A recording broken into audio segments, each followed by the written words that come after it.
Hey there, you're listening to BD4, where there's no better way to get your Yankees and Knicks analysis. Yanks every series, Knicks every game, and MMA on occasion. Here's your host, RJ Carbone.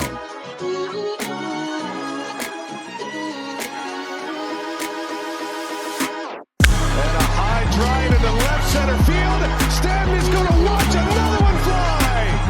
Are you kidding me? DiVincenzo a three. Bang! Bang! Knicks take a Take this time to apologize to absolutely nobody. At the wall. See ya! See ya! See ya! Mr. Nova. Anthony for three. Bang! That one goes down and the game is tied. Rose, you shook up the world again. I did it again. But God did it, man. I really just had Gonna have to. Bronson running away. Oh my! He has been the best player to put on that uniform. Ball game over. Yankees win. The Yankees win.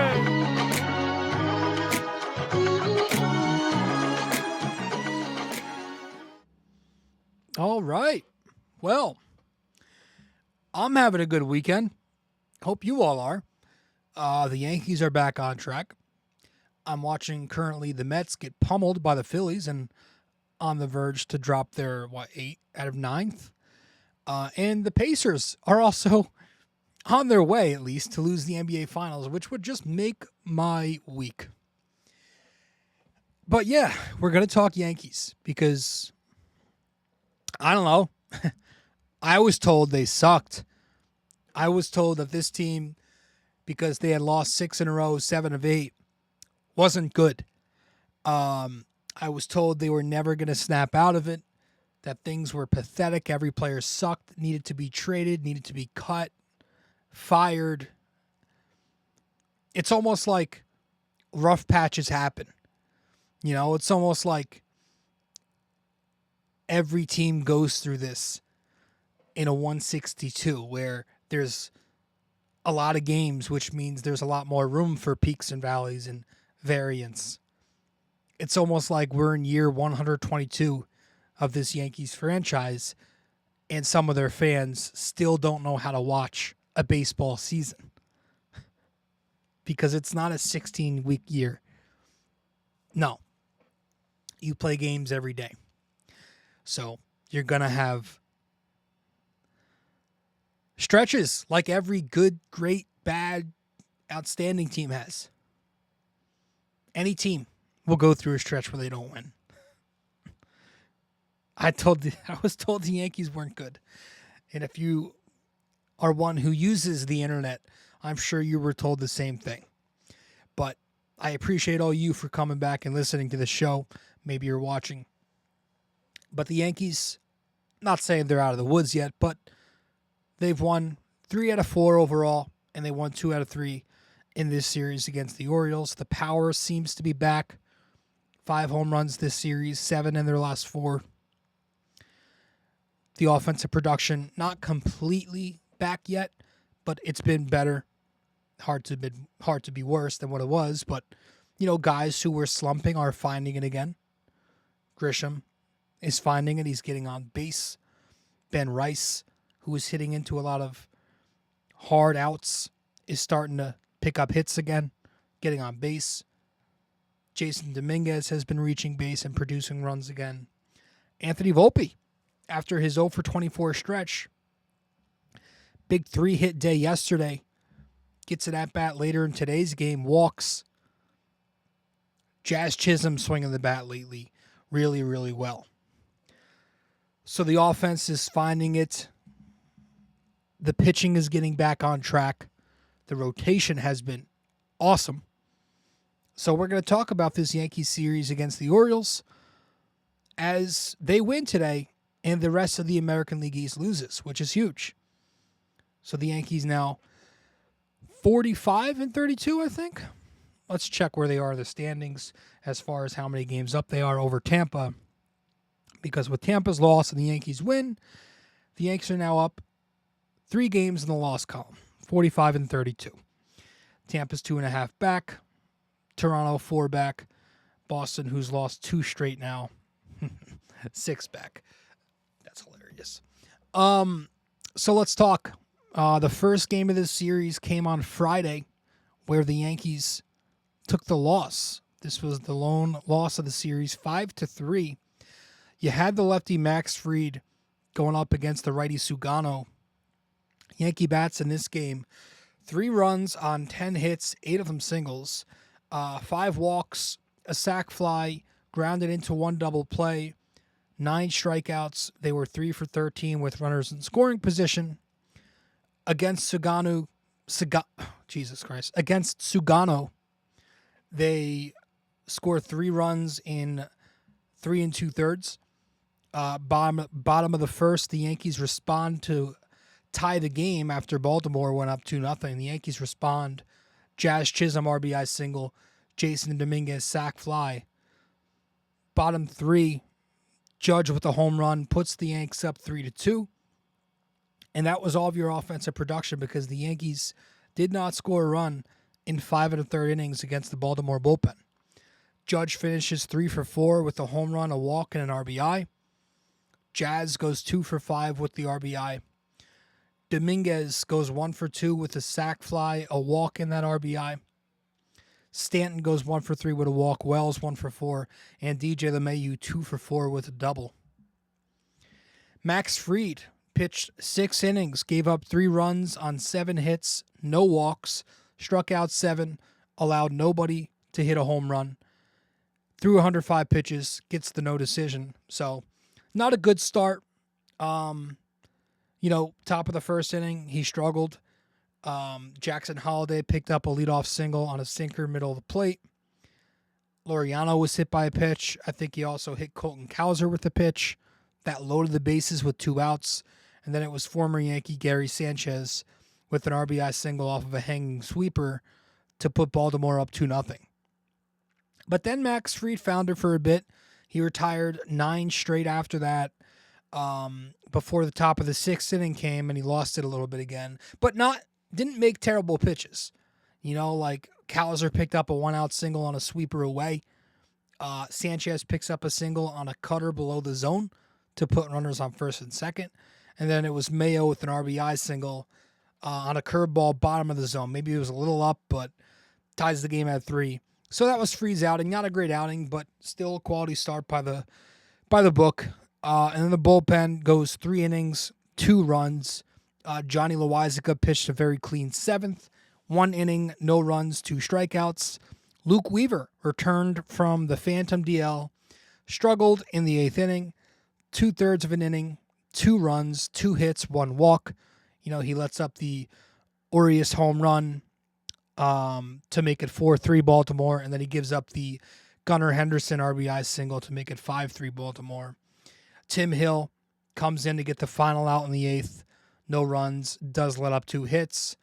And then it's Ian Hamilton for the 9th inning. No runs, 1 strikeout in 1 inning there. So that was your Friday night loss. And I think that's all from that game. As we go to Saturday afternoon, where the Yankees take a 9-0 win over the Orioles. You have the righty Schmidt going up against the righty Eflin. Yankee bats in this game 9 runs on 14 hits, 4 home runs, 4 walks, 1 sac fly, 1 double play grounded into, and they were 3 for 10 with runners in scoring position. Against Eflin, they score 6 runs in the 3 innings that he pitches. Bottom first, it was Grisham with a solo homer. Bottom 2, it was Escara and Rice with home runs. And then the Yankees get 3 more runs in the bottom of the 3rd to go up 6-zip. Baltimore bullpen comes in after that. The Yankees get 3 runs on them in 5 innings. Volpe in the bottom of the 5th with a home run. Rice with a triple. 6th inning, Escara with a single makes it 9-0. Escara had a big night. He's having a good year. He was 2 for 3.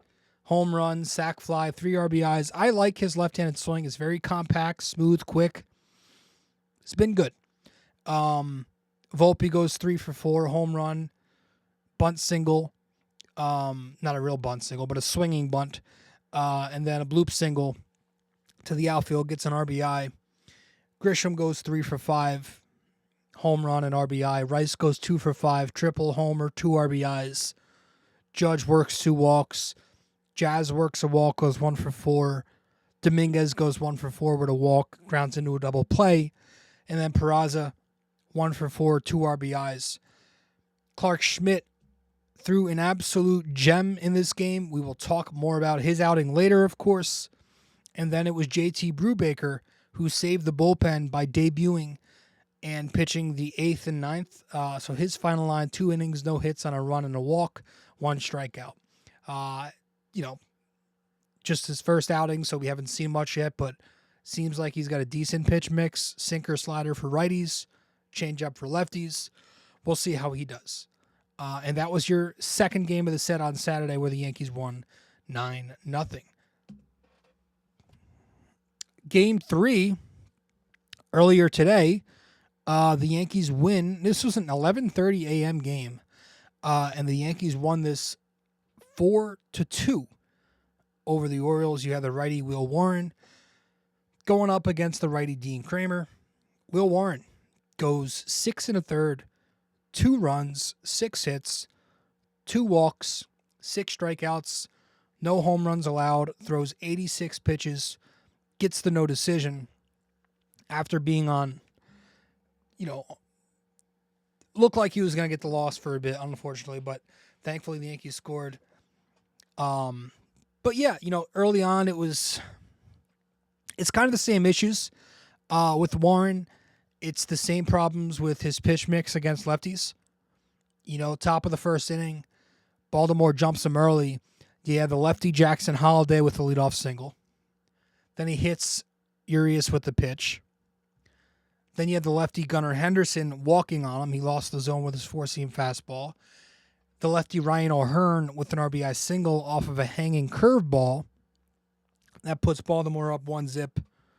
And then it's the lefty Colton Cowser with an RBI double to left field to put the O's up 2-0 on him. So it's still the same issue against left-handed bats. Baltimore lefties in this game were 6 for 16 on Warren. That's a .375 average. 2 doubles, 2 walks, and a couple of RBIs. So, he just needs to master his pitch mix against lefties. Changeup, curveball, needs to master those for lefties. That's going to be key for him. Because the sinker works. The sweeper has been very effective against right-handed bats, but it's the left-handed bats for him. But he figured it out after that, and he settled in for another strong start. And then he gets 1 out there in the top of the 7th, and that's when he gives up the 1-out double, and he's pulled for Tim Hill. Tim Hill escapes, and Warren's line looks very good. So he's been good. He continues to fool hitters. He's got 96 strikeouts on the year, guys. That's 7th in the American League among all starting pitchers. So he's getting strikeouts, right? He gets whiffs, swings and misses. He gets righties out, which is most of it, right? The league is very right-handed, so he's super effective against righties, again, with that sweeper. And the 4-seam fastball has remained, ever since he stepped foot on a big league mound, the 4-seam fastball has remained his best weapon. It's a very modern 4-seamer where it's not super hard velocity-wise, but it has exceptional spin. It's got pretty average movement, but it's got exceptional spin. And it's because of that just got a lot of life, and he's able to retire both sides of the plate with that 4-seam fastball, whether he's using it as a setup pitch or going to it later in the count. It's been a really good pitch for him. So Will Warren continues to be a good pitcher for this team. Outside of that Dodgers start where he allowed 7 runs in an inning and a third, he has a 3.89 ERA. You throw that Dodgers start in there, that jumps to a 4.66 on the year. So obviously you can't delete a start from what a pitcher did, but that just tells you how good he's been really for the majority of the season. Tells you ERA can be skewed when you have a blow-up start or two. I shouldn't even say or two, because for him it's literally just that one blow-up start. He's been pretty good. Earlier in the year it was just the innings, but for a rookie number 5, Will Warren has done the job. The Yankee bats in this game, 4 runs on 9 hits, 3 walks, 9 strikeouts, and they were 3 for 11 with runners in scoring position. They scored 1 run on Dean Kramer in 5 2/3. Bottom of the second, the Yanks are down 2-zip again. It's DJ LeMahieu with an RBI single. Jazz Chisholm scores off of a collision with Hanley at the plate. Cuts the Baltimore lead to 2-1. And then bottom 6, the Yanks are down 1, and they strand a Village with second and third, nobody out. Bellinger hits a weak pop-up to right field. Judge doesn't tag. Makes an awful read. This should have been an auto tag, in my opinion. Doesn't tag. If the ball drops, he scores easily. But if not, it's worth tagging. He probably would have made it. The guy in right field was on the ground. Doesn't tag, and Stanton ends up striking out, swinging. The next at-bat on 3 pitches. And then it's Jazz Chisholm with a weak fly out to right field against the lefty Keegan Aiken after that. So, very frustrating inning. But the Yankees did get to the Baltimore bullpen for 3 runs and 3 1/3. Bottom of the 8th, they finally take the lead. That's when Jazz Chisholm hits the big 2-run double. Goldschmidt scores from first as the pinch runner for Giancarlo Stanton. Nice job base running there. That makes the Yanks up, puts the Yanks up 3-2. And then DJ LeMahieu with a fielder's choice dribbler to score Jazz, who comes home and gets by Sanchez as Gary drops the ball. So the Yanks go up 4-2. So Jazz goes 2 for 4, 2 doubles. Rice goes 3 for 4, 1 double. DJ goes 1 for 4 with an RBI. Wells and Stanton each went 1 for 4. Judge 1 for 3 with a walk. Again, Judge in this game was unspectacular late with the bad read on the bases of the 6th. And then he had a bad strikeout in the 7th, leaving 2 men on base. But that was your offense. The bullpen pitched 2 2/3, no runs. A little bit of a bone to pick with Aaron Boone in this one, but fortunately it ended up not mattering, right? I thought it was very poor decision-making between Tim Hill and Fernando Cruz. Why send Tim Hill back out for a second inning of work just because you want the left-on-left matchup? Fernando Cruz, who is actually talented with great stuff, can get both sides of the plate with his forkball anyway. I would have just went to him there. Lefties against Cruz this season, and this is entering today, 220 with a 608 OPS or a 688 OPS. So would have just stuck with Cruz or went to him earlier. Again, didn't end up mattering, right? But, it was the top of the 8th inning.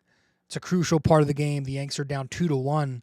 Tim Hill is in. He walks Henderson. He walks O'Hearn back-to-back there. So you got first and second, nobody else. Cruz comes in. Cruz strikes out the side. So Tim Hill's final line ends up looking like 2/3 of an inning, no runs, 2 walks. Cruz, 1 inning, no runs, 3 strikeouts, a win. And then Devin Williams gets the save, no runs, 1 hit, 1 strikeout. So that was your series where the Yanks took 2 out of 3. Let's talk about this one because there are some storylines to discuss, but I think we're going to start off by tipping our cap here to Jazz Chisholm. Thought Jazz Chisholm was spectacular this series, man. He goes 5 for 13. That's a 385 average, 967 OPS with 2 doubles, a walk. He had 3 RBIs, scored 3 runs. He's looking good. Since his return from injury, he's now played in 17 games. God, time flies. A 350 batting average, a 987 OPS, and that's across 69 plate appearances, 11 RBIs, 7 extra base hits, 8 walks, 4 stolen bases, 9 runs scored. He looks really strong. Jazz Chisholm is a very dynamic player when he is right. When he's healthy and when he's on, the things he's able to do for you, the power, the speed, the glove. I don't agree with the third base decision, by the way. I like him at second base a lot more, but he's been doing a nice job. He's a great base runner. I mean, he was outstanding on the bases for the Yankees today. Getting into a couple of collisions and scoring both times. The power's been there. And what you usually don't see, because this isn't really who Jazz Chisholm is, and not long ago on the show here, a couple of episodes ago, we talked about this, but you're actually seeing more plate discipline from Jazz Chisholm this year. Usually a guy who's more boom or bust. He's had a year where his chase rate is the best it's ever been at 25%. That's 65th percentile, which is leading to a career best walk rate at 12%, 84th percentile. So he's not chasing pitches outside the zone, and he's taking his walks because of it. And I just like this approach that we've been seeing in today's game. The big double that he had late came off a very controlled swing where he didn't seem to be trying to do too much. Now do I expect this, no chase walk mode to continue? I don't know, right? I don't know. He's a modern power bat. He's going to whiff. He's never been a high on base guy, but he will have streaks like this. And so far he's been getting on base more than we usually see. And you look at the overall numbers, they're back to where they should be with Jazz Chisholm. The OPS is over 800. It's 812 there. The batting average is now in the 240s. So Jazz is producing the way he needs to produce, which is an all-star caliber bat. And when you have guys like Jazz and Bellinger as the two guys who are going to be between Judge and Stanton a lot, when you have them, and if they're both producing at an all-star level with the bat, that's going to be massive for the Yankees, right? And we talk about this all the time, making other teams pay for walking Aaron Judge, right? It's you hear a lot of garbage narratives where Judge has no help. First of all, it's completely normal for your lineup to not produce as much offense when arguably the best right-handed hitter of all time is in a slump. That's normal, okay? But also, again, the Yankees have 11 bats this season that are hitting above average when you look at OPS plus. 12 if you count DJ LeMahieu because he's like just below 100. But the Yankees have been doing a really good job this year, and they did a really nice job of this series making other teams pay when they walk Judge, whether they're doing it intentionally or pitching around him. Right on Friday, Sugano walks Judge intentionally, or Ron Wash, or whoever the fuck is managing the O's. They walk Judge intentionally. Jazz Chisholm singles in the next at bat. On Saturday, Eflin walks Judge. Bellinger singles in the next at bat. And then today, Dean Kramer walks Judge. Ben Rice doubles the very next at bat. So it's good to see that. And this was a nice stat I heard tonight. I was listening to John Boy a little bit. The Yankees this year, following Aaron Judge getting intentionally walked, so 17 plate appearances following an intentional walk from Judge, the Yanks are 5 for 14 with 2 extra base hits, a sac fly, 2 walks, 7 RBIs, and a 1079 OPS. So whether it's Rice making them pay, or Jazz Chisholm making them pay, or Cody Bellinger making them pay, it's working. It's working. People only want to get loud when the offensive production is not there, and I think that's asinine. You have to be fair. So the fact that, again, we talked about this last episode, I love my perfect lineup construction is Judge, the two righties, the 2 righty power bats, Judge and Stanton being separated. I want one guy in between them. I want one left-handed hitter. So whether that's going to be Bellinger or Jazz Chisholm or Ben Rice, I love having a lefty between them. This way, you can't bring in a right-handed reliever who's just going to spam sliders because when they bring in a right-handed reliever who's just going to spam sliders, he has to pitch to that lefty in between them because of the 3-batter minimum rule. So it's going to be important that Jazz and Bellinger and Rice continue to hit as they've been. And that's why I keep talking about Judge needing that Robin, that guy who's going to be hitting at an all-star level right after him. So, the Yankees have a lot of good hitters. In fact, it's almost a problem, right? Like, this Yankees team,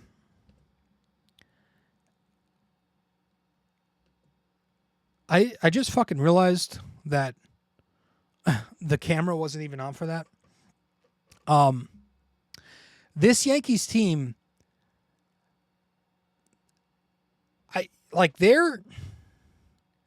they've got 12 guys hitting.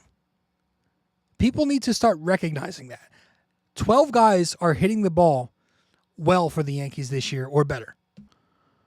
And the problem with that is if you have 12 guys hitting, there are going to be a few guys who are not going to play because there are only 9 spots in the batting order. And, we've got this rotation now. Every day there's some kind of rotation where the lineup is shifting every day. You got new guys in new spots, a lot of flip-flopping. It's because you have a lot of guys hitting at once. Goldschmidt, Rice, Stanton, Grisham, Dominguez, sometimes even Bellinger will sit, right? Those 1, 2, 3, 4, 5, 6, 7, if you add Austin Wells, those group of guys right there, there have been some days off for them where on teams that aren't as deep, they'd be playing every day. And it can be unfair to a lot of guys, right? Dominguez is your number 1 prospect. You kind of want him to play every day. He sat today after reaching base 2 times each of his last 2 games because the Yankees have a lot of guys who are hitting. Stanton, you want him to play because he's healthy now. He sat yesterday after reaching base 2 times on Friday. Trent Grisham, he's having a productive season. There's a group of people that get upset when he sits on certain days. Ben Rice is having a productive season. He had to sit on Friday, and that was after reaching base for 3 games in a row. Bellinger sat on Friday after going 5 for 8 in the previous 2 games, et cetera, et cetera. There's always going to be somebody upset because somebody's not playing in terms of fans. You hope that doesn't become a problem in the clubhouse, but it is a problem. Like, I don't know how sustainable this rotation is.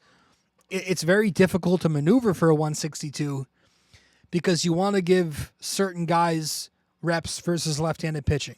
You want to give certain guys, more reps overall, and you want to keep certain guys hot. It's the old cliche. It's a good problem to have, but it's still a problem. And that's why I think there are going to be some moves made where it might be unpopular among the fan base, and the writing might be on the wall here for Jason Dominguez. And I want to shout out my guy Russ from NYY Yankee Dad, from NY Yankee Dad on Instagram. He's got his podcast that you can find on Apple Podcasts and YouTube, The Beat of the Bronx. Russ Lichty gave me this idea that I've been thinking about ever since he mentioned it to me, and it's kind of making sense. Like, Jason Dominguez might be the guy who gets moved. You just think about it, and the writing has been on the wall a little bit. Like, I don't think the Yankees love Dominguez long term. And you go back to last season with the Alex Verdugo stuff, right? They rode him to the very end, right? Dominguez finally got a call up. He finally gets promoted in September, but he starts in just 58% of his games, right? They rode Verdugo into the ground. This season with Trent Grisham, you had at the beginning of the season, Dominguez wasn't even finishing games. And it seems like he's not even starting in games as much as the season's gone on. He started in just 77% of his games this year. Again, this is your number 1 prospect, right? So, like, if they loved Jason Dominguez, would they really be doing this to their number 1 prospect? I don't think the Yankees are too high on Jason Dominguez. Obviously, they're going to tell you they are, blah, blah, blah. But I don't think they like some of his traits. I don't think they love the Gary Sanchez, Gleyber Torres-esque traits that you'll see from Dominguez. You know, like the lack of focus and IQ and poor decision-making.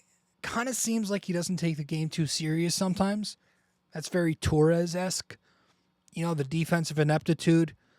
Not a good left fielder. Very Sanchez and Torres-esque. He just seems very boom or bust at the plate. Talk about Gary Sanchez. Like, it just seems like they don't like what he is developing into, and they might try and flip him. Now, whether that's going to be for a starter, a relief pitcher, maybe it's someone like Eugenio Suarez if Arizona decides to sell, but I do think somebody will be moved because, again, you got a rotation of a dozen guys out here with 9 spots to fill, and that's unsustainable. You know, I can't see them flipping Goldschmidt's contract. I feel like his right on left bat is way too valuable. I can't see them moving Trent Grisham. I feel like his all-around production has been too valuable. They've always liked Trent Grisham. It could be Rice or it could be one of the 3 catchers. Maybe. I don't see Wells going anywhere, but I don't know. You know, but I do think something is going to happen because they do have, quote-unquote, one too many good hitters. But for now, we enjoy it because the offensive production has been there all year, despite the complaints. It's been there. Yeah, you're going to go through a slump, and the Yankees are seeming to climb out of it now, hopefully. But one thing that's been really good of late is the Yankees pitching. And, you know, really it's been good all year. It started decent. Then they got really hot in May. And then they went through a little bit of a bump in the road for about a week there in June. But their pitching, in terms of the personnel they have, it's always been filthy. Like they've always got, they have a lot of guys with good stuff, good breaking stuff, you know.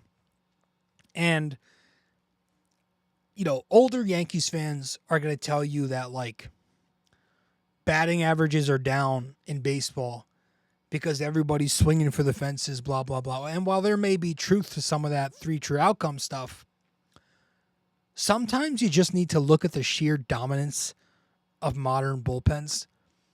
You know, and you look at what the Orioles just had to see in today's game. The Orioles had to face Will Warren, who spins the ball like crazy. And then they had to face the Yankee bullpen. And it's Tim Hill's 87-mile-an-hour sinkers off of that low arm slot left on left. Try and pick that up. And then followed up by Fernando Cruz's 80-mile-an-hour forkballs. And then after that, here's your 9th inning where you have to face Devin Williams' airbending screwball. It's a nightmare to try and adjust to all that and pick that up. Those are so many different looks in succession like that. The change in eye levels, the change in speeds, arm angles, that is so tough to hit. And you got to give credit to the Yankees analytics team because their pitching staff, even with that bump in the road that they hit in the beginning of June, they're back. And overall, as a collective unit, the Yankees are 5th in ERA, 3rd in WHIP, 2nd in K rate, and they're tied for 5th in average exit velo. Their rotation this season is 6th in ERA, 1st in WHIP, 3rd in K rate, and 6th in average exit velo. They've been an excellent rotation. Freedom Rodon in the front. Schmidt's been their number 3. Yarbrough's held it down in the back. Warren's been good. Nobody's been terrible. Their bullpen, it's 8th in ERA, 18th in WHIP, 4th in K rate, 8th in average exit velo. So it's a decent bullpen that still needs a lot of help, right? We've said it a few times. You want more guys you could trust, more brand names. I would like a velocity guy who can get both sides of the plate out. But the bullpen has been holding it down. But it's just the pitching staff that generates chase and whiff, right? The Yankees, as a pitching staff, throw very little pitches inside the zone. In fact, they might even be number one in terms of throwing pitches outside the zone, which means they throw the least amount of pitches inside the zone because they've got breaking balls. Right? They have a ton of off-speed and breaking specialists, guys who spin the ball well and make it move. And they got guys with good sequencing, good location, and guys with creative arm angles, right? Just even Ryan Yarbrough, who I know he was just put onto the DL, but he's had a great season. And part of it is because the Yankees Pitching Lab has worked with them, and they've altered the grip on his changeup. He grips the circle changeup on a different spot on the ball now, and it's created more drop to the pitch. He throws it outside the zone with good command, and that's led to more chase this year. It's led to a much higher whiff rate this year with the changeup, right? The Yankees have altered Ryan Yarbrough's pitch mix to righties. He's been going cutter heavy to righties. He's attacking inside on the hands, and he's staying on the outer edge of the plate with his off speed against righties. Backdoor sweepers, four-seamers, sinkers, changeups. Max Fried has had a Cy Young type year. You know, the Yankees altered the grip on his sinker. It went from a two-seamer to a one-seamer. He holds one seam with that sinker. It's led to more vertical break. It's led to more ground ball outs. He's dominating lefties with that pitch. Carlos Rodon, another guy who's implemented that sinker. His is also a one-seamer. Added that to his pitch mix. It's helping him retire lefties on top of the changeup, which he added, or the Yankees added last year. The Yankees love changeups. The Yankees love changeups, and they love getting guys to throw changeups, right? Whether it's traditional changeups like Weaver and Yarbrough and Fried, or whether it's different varieties of changeups like the Devin Williams screwball or the Mark Leiter Jr. splitter and the Fernando Cruz forkball. And you got to give them credit. You got to give their analytics team credit. You got to give Matt Blake the credit he deserves. You got to give Cashman some credit, too, for finding these guys and bringing them in. And also Sam Brend, who is the senior director of pitching. You got to give him credit. So just they have a lot of guys who they're doing really good work with, guys who are getting the best out of their go-to pitches. Rodon's having his best season yet with the slider. Warren is spinning that fastball. Max Fried with the curveball. Clark Schmidt with the sweeper and the cutter and the curveball to lefties. Speaking of Clark Schmidt, I want to tip my cap to Clark because I thought he was the best Yankees starter of this series. Clark Schmidt against the Baltimore Orioles this series. Third tip of the cap this year for Clark Schmidt. On Saturday, he goes 7 innings, no runs, no hits. That's right. 2 walks, a hit batter, 5 strikeouts, no home runs allowed, gets the win. So he was throwing a no-hitter for 7 innings, and then Boone ends up going to his bullpen there in the final 2 innings. I wasn't too upset with it just because you saw the pitch count climbing. You saw, it was a very hot night. Clark Schmidt definitely emptied his tank there in the final inning. He was working hard. And a guy like Clark Schmidt, who's, health has always been the concern with him. You want to keep him healthy for the postseason because if he's really going to take this next step, it wasn't like it was a perfect game. I would have loved to see him go one more inning for sure, just see what you can do. I don't think that would have killed him, but he was at 103 pitches through 7. The pitch count in the first inning, too. His pitch count in the first inning was climbing. It didn't help, but it shouldn't take away from he was near flawless. 7 innings, no runs, no hits. He was keeping the ball away from the barrel, which got a ton of pop-ups and ground ball outs. His pitch mix against lefties was much improved, continues to be improved, which is helping him go deeper into games this year because he's not having long counts against left-handed bats. He's going to the cutter and the curveball against lefties, right? Cutter in on the hands, backdoor curves. This season, lefties are batting 198 with a 697 OPS against Schmidt. And again, that's helping him go deep. He's gone 6+ innings this year in 58% of his 12 starts. Last season, Clark Schmidt did that just 13% of the time. 2023 did that just 16% of the time. So that number has jumped to 58% of the time where he's gone at least 6. This is a guy who used to be a 5-and-fly guy, a guy who you had to tax the bullpen every time it was his turn in the rotation, right? Because he couldn't get third time through the order out. He couldn't get left-handed bats out. Now he stepped it up. Third time through, opponent OPS 491. Again, left-handed batters 697 OPS. He's improving. His pitch mix has improved, and it's helped him go deeper. He's also added that four-seam fastball this season, which you didn't see him throw a four-seamer last year. He's mixed it in a little more this year.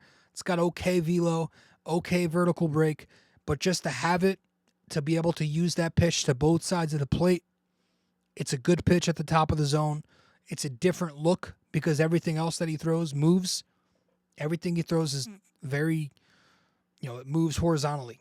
But throw that four-seam fastball, it'll throw guys off, mix it in every here and then. So Clark Schmidt having the best stretch of his career right now. His last 3 starts, 20 2/3 innings, no runs, 6 hits. His last 5 starts, 32 2/3 innings, 3 runs, a 0.83 ERA. And if you date it back to the beginning of last season, his last 28 starts or 28 games, he's got the second best ERA in the American League with a minimum of 102 innings pitched with a 285 below just Scooble. That's it. So I think the best part of it all is that you go to his Baseball Savant page, he's expected to be better. He's underachieving when you look at the metrics, like the expected batting average, the expected ERA. He's 93rd percentile in both of those spots. So he's finally taking the next step where most fans were hoping for, taking a little more slower than we thought. But the fact that we seem to be getting there now, it's a promising sign. So good for Clark Schmidt. I thought he was the best Yankees starter and the best Yankee reliever in this series. I'm going to go to Fernando Cruz for that. I thought Fernando Cruz was the best Yankees starter or reliever of this series. He only pitched in 1 game, but he was brilliant. Gets his 5th tip of the cap this year, so good for Fernando Cruz. Today, top of the 8th inning, he comes in. The Yanks are down 2-1. Comes in with 2 men on base for Baltimore. Ends up striking out the side. He gets Laureano to strike out swinging on 6 straight forkballs. The final one was low and away. He gets Colton Cowser to strike out swinging. Goes 4-seamer. Follows that up with 3 straight forkballs. The fastball misses up and in. He gets a forkball for a called strike low in the zone. Goes to a forkball up in the zone. It's fouled off. Goes back down low again with the forkball. Gets the swing and miss. And then Cedric Mullins, in a righty on lefty matchup, strikes out swinging on 3 pitches, all of them forkballs. He gets a swing and miss, a foul ball, and then a swing and miss below the zone. So it's an insane pitch for him. It's I call it a forkball because it is a forkball. It's more of a forkball than it is a traditional splitter because it's much lower in velocity. It's an 80-mile-an-hour pitch. You see the way he holds it. It's a much wider grip off the seams. He splits the seams with that pitch, so it's more like it's like this, where he splits it as opposed to a splitter where you're going to hold it like that. He is literally splitting the seam there. When you watch him hold it, it's even wider than that. It's a forkball. It's got very little spin, 815 RPMs. It's a crazy pitch. And you look at his metrics, and it's like, no wonder he leads baseball in swings and misses, and he leads baseball in K rate. The guy's filthy, and Matt Blake has done wonders so far for Fernando Cruz. Obviously, you want to see how he looks second time through the league, see if he can sustain that. But Fernando Cruz looking excellent as always. And folks, I think that's it. A good set to win 2 out of 3. Now you're going to play Cincinnati in Ohio. Hopefully you can pick up a nice sweep. That's not a good baseball team over there. They've got some young dynamic players, but we'll see. The Yanks are in Cincy for 3. I think lined up to pitch tomorrow because Yarborough's on the DL, and I don't think Stroman's quite ready yet, and I really don't think the Yankees want to go to Stroman, which is why they're lining up Alan Winans, who's been dominating AAA. So we'll see what happens there. And then let's see who else is complimenting Winans. So it's Winans on Monday, tomorrow. Winans tomorrow. You have Tuesday. It is Rodon versus Martinez. And then Wednesday, before the day off, you got Fried going back on the mound against Singer. So tomorrow should be fun because it's Winans for the Yankees, and for the Reds, they've got the young kid Nick Lodolo, who they like a lot. So still think the Yankees should go into that series expecting a sweep because the Reds are not a team that should give them problems at all. And it's time the Yankees get hot. So we'll see what happens. Now, with that all said, we're going to head to our break, get back, wrap this one up with our trivia question. Stay with us. Be back in just a minute. Quick break here, guys. Stay connected with BD4 on social media. Follow us on Instagram and X at BD4Pod, and find us on Facebook by searching BD4. Don't miss out. Join the conversation.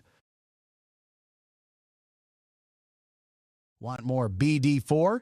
Subscribe to our YouTube channel and never miss an episode. Hit that like button, drop a comment, and share with your fellow fans.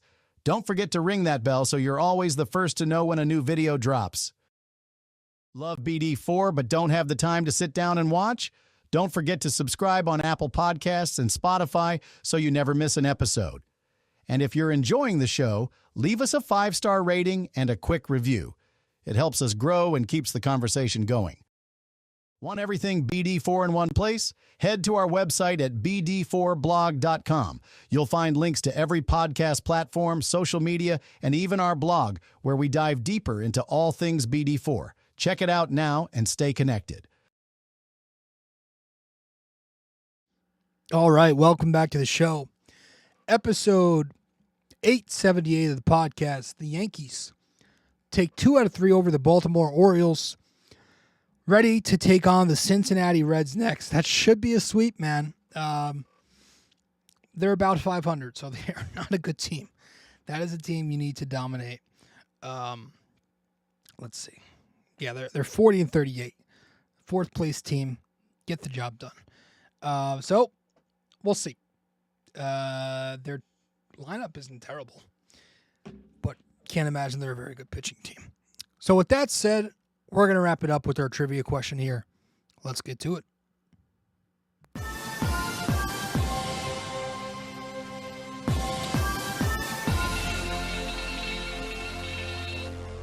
Okay.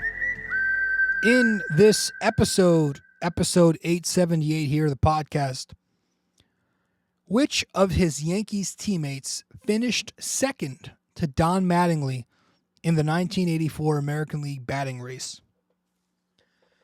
Which of his Yankees teammates finished second to Don Mattingly in the 1984 American League batting race? Let me know the answer wherever you can reach me. Appreciate you all tuning in as always. I always do. Thank you so much for tuning in, and I will see you very soon after the Yanks take on the Reds, hopefully in a sweep. Appreciate it. See you soon. Later. Well, if you made it this far, that means you listened to or watched the entire episode. Thank you. Just remember to follow, subscribe, download, rate and review, and all that fun stuff to help out the podcast. And I will see you in the next episode of BD4.